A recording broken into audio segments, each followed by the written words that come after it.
नमस्कार दोस्तों, मैं हूं Harkesh Kumar, research scholar of BBAU Lucknow और आप देख रहे हैं हिंदी MBH। दोस्तों, आज आपके समक्ष एक टॉपिक भक्तिकाल लेकर उपस्थित हुआ हूं। दोस्तों, ये टॉपिक बड़ा ही महत्वपूर्ण है। यह topic TGT, PGT, net, KBS आदि के लिए अति महत्वपूर्ण है। दोस्तों, आज हम आपको भक्तिकाल की प्रमुख विशेषताएं और उनकी प्रवृत्तियों से अवगत कराएंगे। तो दोस्तों, चलते हैं अपने टॉपिक की तरफ।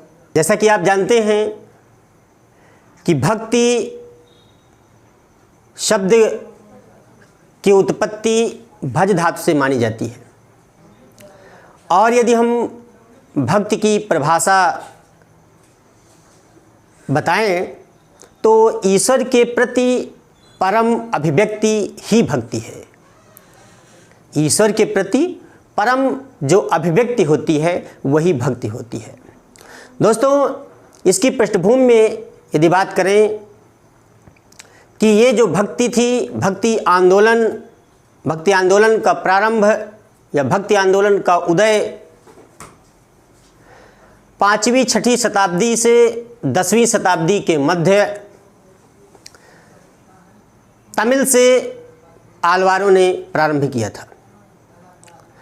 दोस्तों, भक्ति काल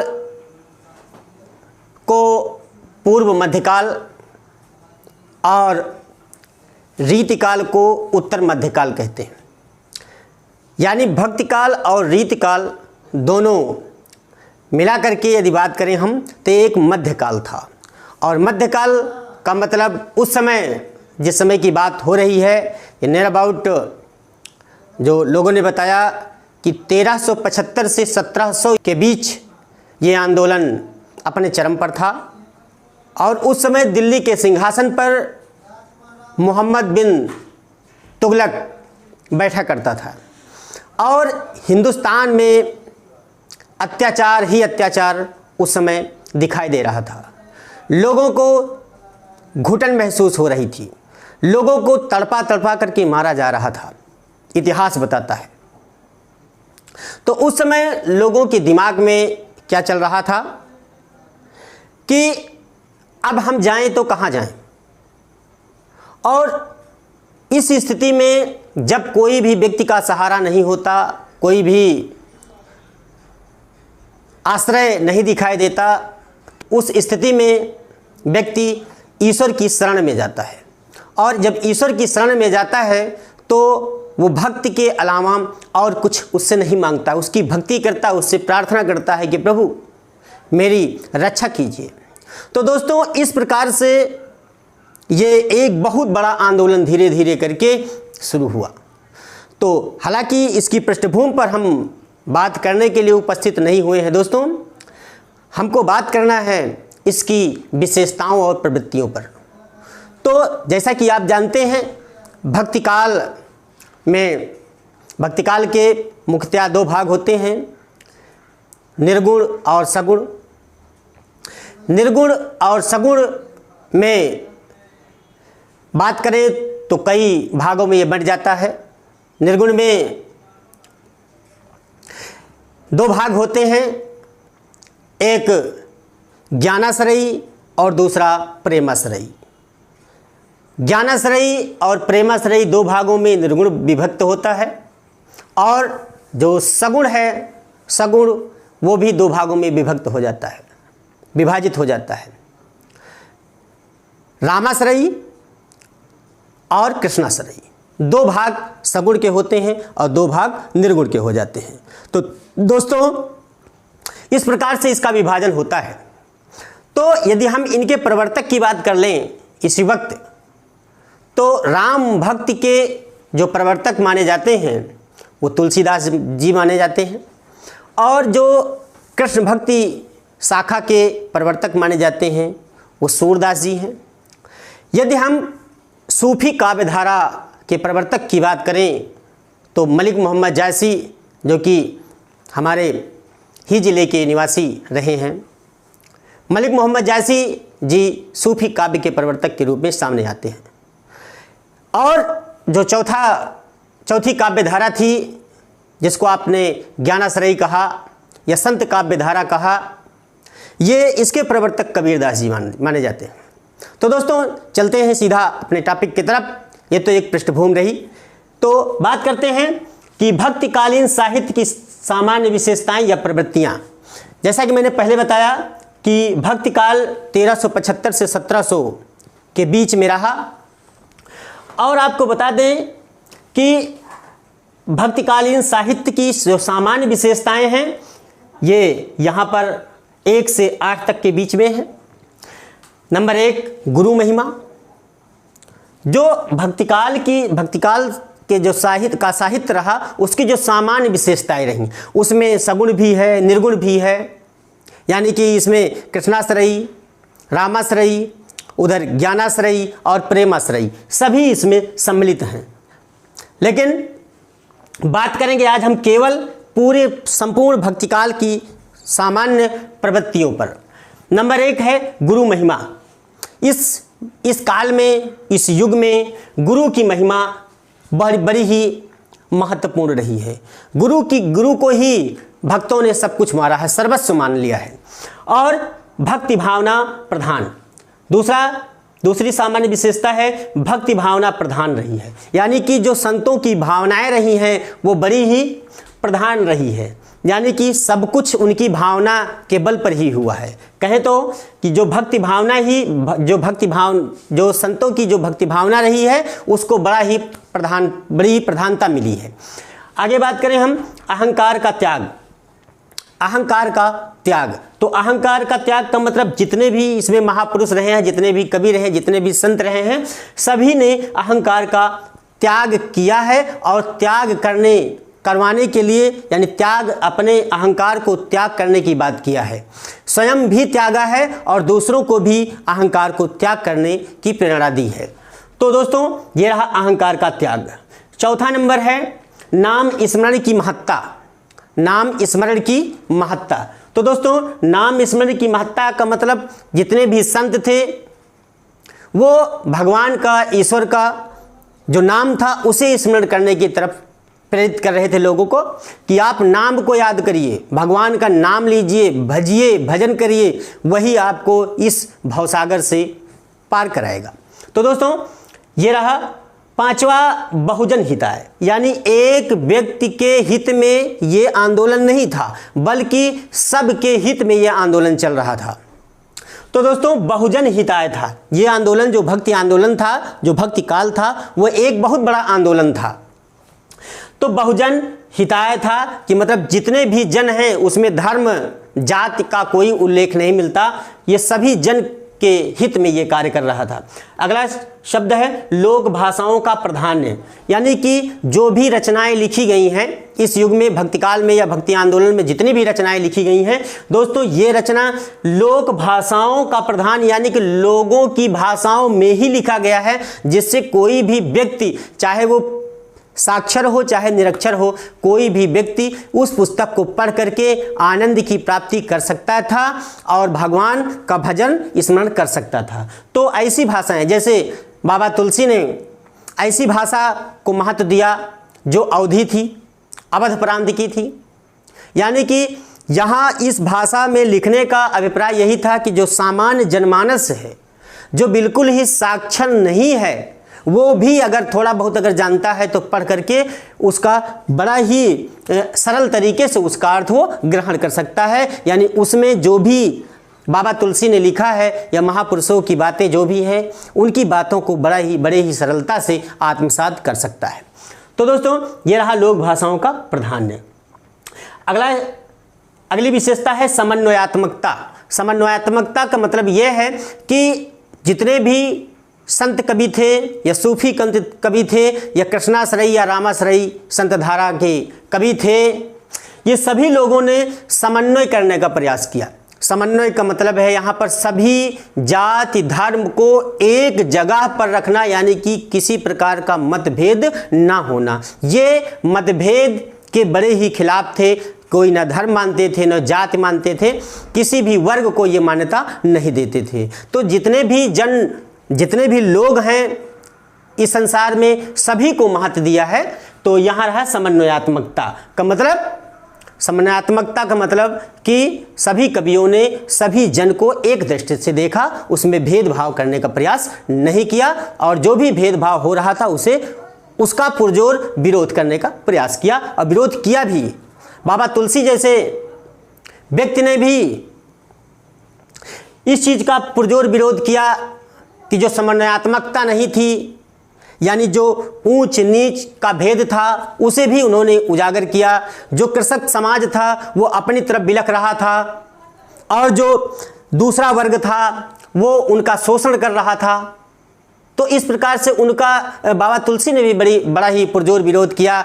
अपने रचनाओं में उन्होंने लिखा कि खेती ना किसान को, भिखारी को न भीख बनी, बनिक को बनिज न चाकर को चाकरी, यानी बड़ी ही विह्वलता थी वहाँ पर। तो खेती न किसान को, भिखारी को न भीख बनी, बनिक को बनिज न चाकर को चाकरी, और जीविका विहीन लोग सीधमान सोच बस। जीविका विहीन लोग सीधमान सोच बस, कहाँ एक एकन सो कहाँ जाई का करी। कुछ भी बचा ही नहीं था। इसका भी पुरजोर विरोध किया गया भक्ति काल में। तो दोस्तों ये समन्वयात्मकता का परिचय मिलता है इनकी रचनाओं से।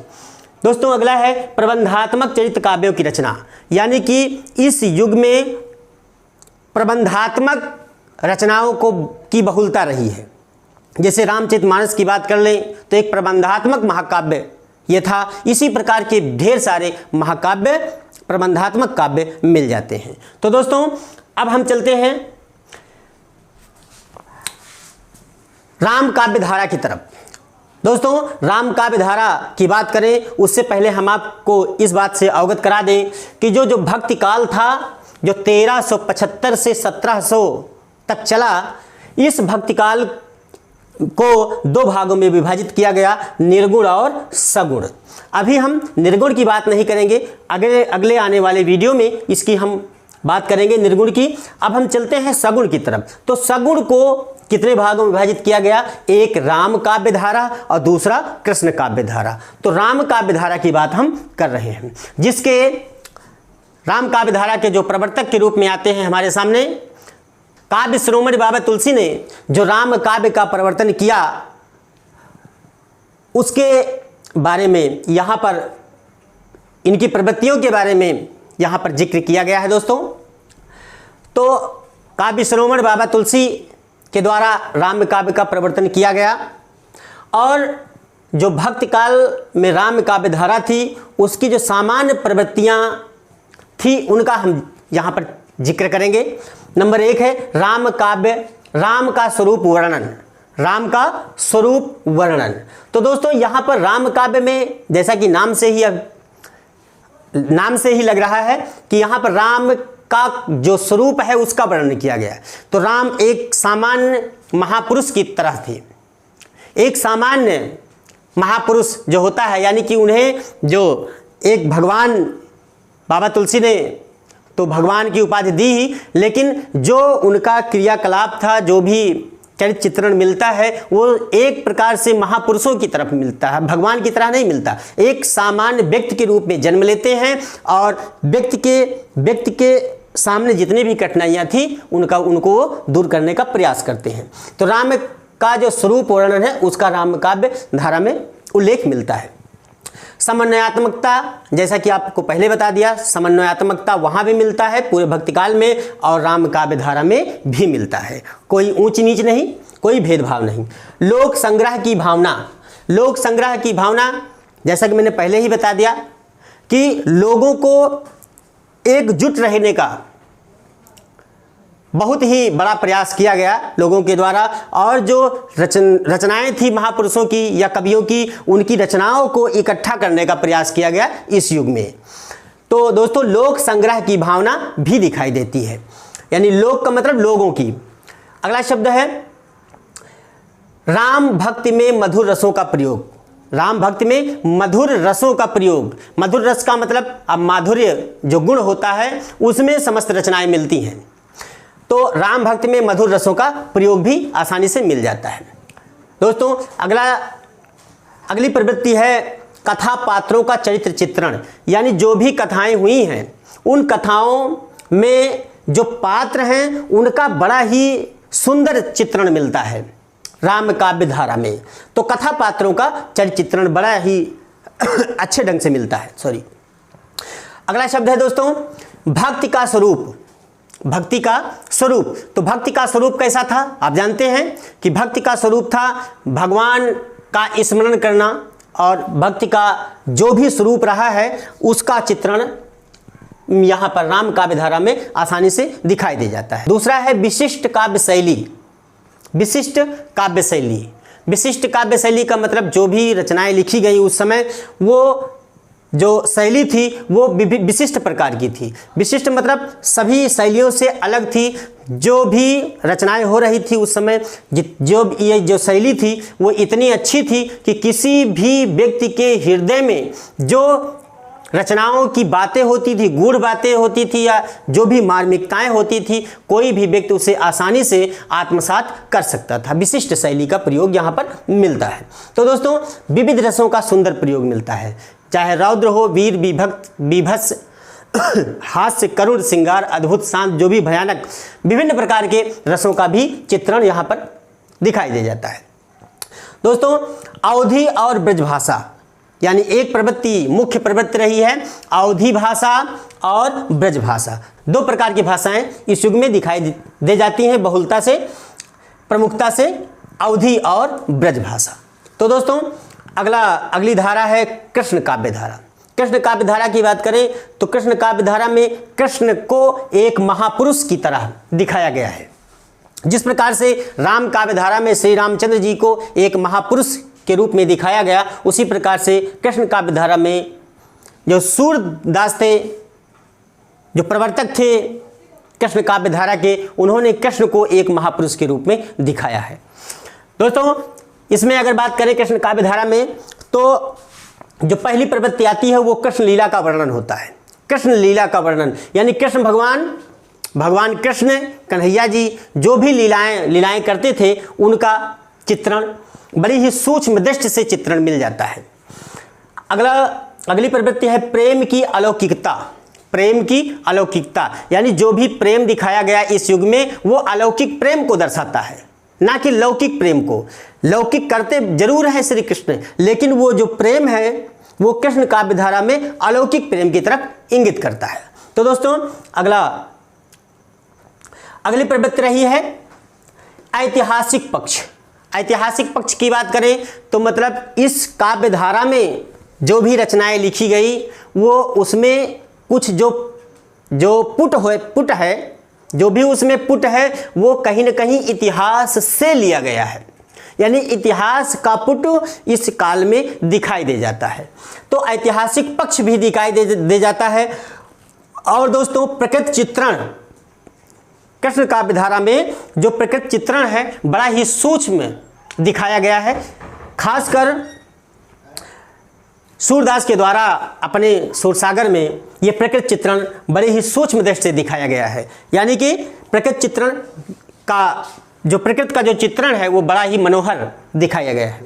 तो दोस्तों अगला है विषय वस्तु की मौलिक उद्भावना। जो विषय वस्तु थी, जो विषय वस्तु किसी भी कवि के द्वारा, संत कवि के द्वारा लिया गया, जो कृष्ण काव्य धारा में है, जो विषय वस्तु लिया गया, जो प्लाट उठाया गया वो मौलिक था, काल्पनिक नहीं था।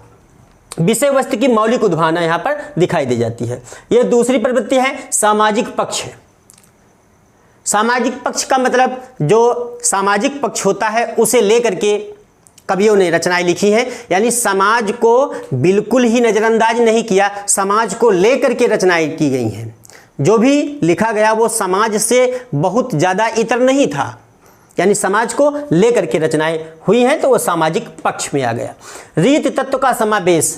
रीत तत्व का समावेश क्योंकि आप जानते हैं जब रीत काल की बात करें हम, रीत काल का मतलब आप समझ रहे हैं कि उत्तर मध्यकाल, तो उसमें जो रीत के पुट हैं जो बहुलता से मिलते हैं वो पुट कहाँ से आए हैं, वो पूर्व जो मध्यकाल है वहीं से गए हैं वहाँ तक। तो वो जो रीत काल में जो रीत का जो पुट है वो भक्ति काल से ही गया है रीत काल में। तो दोस्तों रीत तत्व का भी समावेश किया गया है। रीत का मतलब एक परिपाटी से होता है, जो परिपाटी चली आ रही थी उसे लेकर के रचनाएं की गई थी, तो रीत तत्व का भी समावेश मिल जाता है। तो दोस्तों अगला है भक्ति भावना। भक्ति भावना तो सामान्य विशेषता है, तो भक्ति की जो भावना थी यानी भक्तों की जो भावना थी वो उसका भी समावेश मिलता है। तो दोस्तों अगला हम देखते हैं पॉइंट कि राम भक्ति काव्य धारा के जो प्रमुख कवि थे। दोस्तों ये बड़ा ही महत्वपूर्ण है, यही से प्रश्न उठना शुरू होते हैं, चाहे टीजी हो, चाहे पीजी हो, चाहे नेट हो। तो दोस्तों राम भक्ति काव्य धारा के प्रमुख कवि थे, वो थे उनमें से सेनापति, तो आप जानते हैं ये प्रकृति चित्रण में बड़े ही माहिर थे। सेनापति, तुलसीदास, रामानंद, नाभादास, अग्रदास, ईश्वरदास और केशवदास। इसमें से बात करें हम केशव की यदि, तो केशवदास को कुछ लोगों ने रीतकाल का प्रवर्तक भी माना, तो लेकिन केशवदास की एक रचना रामचंद्रिका की वजह से केशवदास को भी भक्तिकाल में रखा जाता है। तो दोस्तों अगला कृष्ण काव्य धारा के जो प्रमुख कवि हैं उनके बारे में वल्लभाचार्य जी वल्लभ संप्रदाय के, निम्बारकाचार्य जी निम्बार्क संप्रदाय के, और कवि हैं हित हरिवंश हैं, स्वामी हरिदास हैं हरिदासी संप्रदाय के, और चैतन्य महाप्रभु जो गौड़ीय संप्रदाय के प्रवर्तक हैं। तो दोस्तों ये हमारे प्रमुख कवि रहे हैं और ये हमारा आज का टॉपिक रहा है। तो दोस्तों मुझे आशा है कि आपको ये टॉपिक, हमारा वीडियो अवश्य ही पसंद आया होगा। दोस्तों फिर हम अगला वीडियो लेकर के आएंगे, भक्तिकाल का जो एक पक्ष छूट गया हमारा निर्गुण, इसके हम जो ज्ञानाश्रयी और प्रेमाश्रयी है वो लेकर के हम जस्ट उपस्थित होंगे। तो दोस्तों आज बस इतना ही, फिर मिलेंगे आपको एक नए वीडियो के साथ।